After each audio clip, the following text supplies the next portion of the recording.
À partir du moment où la femme porte un enfant, il a fallu lui expliquer que son émancipation, au lieu d'être un érotisme naturaliste, c'était la possibilité d'éliminer cette surproduction gênante qui, à un moment donné, pour la dialectique du capital, faisait obstacle à la mise en marche de l'armée de réserve des femmes. Donc on a généralisé l'avortement, on a généralisé en même temps la contraception, et bien évidemment, au bout de la route de la généralisation de la contraception et de l'avortement, le fœtus qui pendant des millénaires, dans toutes les traditions de la primordialité, chez les Indiens, chez les Sioux, chez les Germains, est sacré. Vous prenez les premiers textes grecs, le serment d'Hippocrate dit, dans la dialectique de la naturalité, tu respecteras la naturalité dans tous ses effets, et tu ne produiras pas de pécer avortif. Aujourd'hui, les médecins récitent un serment d'Hippocrate qui est tronçonné. Alors ils auraient pu, dans une honnêteté quelconque, l'appeler le serment de Duduche.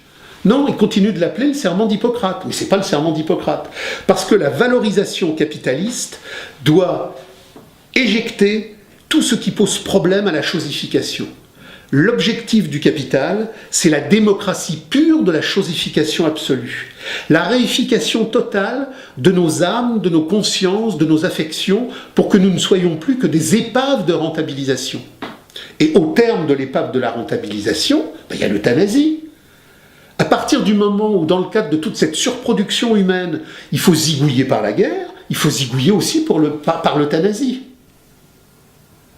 Pour le capital, que Vincent Lambert soit dans une situation dite végétative. Végétative, ça ne veut pas dire légumes. Hein. Que Vincent Lambert soit dans une situation où il l'est, c'est une situation improductive. Il doit donc être liquidé. Par contre, je m'intéresse énormément à l'archéologie et à la préhistoire. J'avais fait un texte il y a plusieurs années. On avait découvert dans une grotte du nord de l'Espagne, en faisant des fouilles, un groupe. Et ce groupe remontait à l'Albergensis. L'Albergensis, c'est une phase préhistorique qui doit correspondre à 35-40 000 avant Jésus-Christ.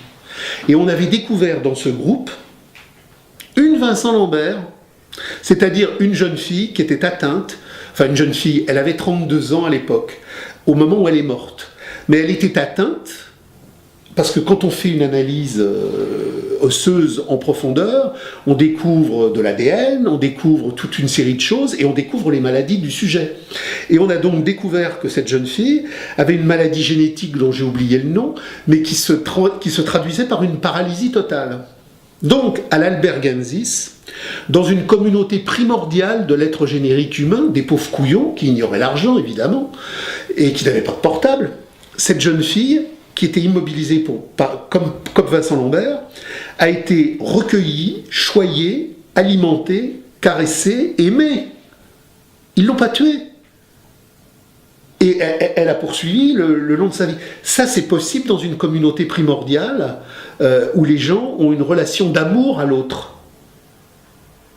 Vincent Lambert, c'est un paquet de viande inutile, totalement improductif pour la dialectique du capital. Mais c'est là où, si vous voulez, les gens qui se battent contre l'euthanasie, qui se battent contre la PMA, qui se battent contre la GPA, sur la base du « on ne peut pas laisser faire ça », mais sans le comprendre sur une base insurrectionnelle, radicale, n'ont rien compris. L'euthanasie sera généralisée. La PMA sera généralisée. Le taffetas sera généralisé. On ne peut pas se battre à contre-pied contre la dialectique dévoratrice du capital qui emportera tout.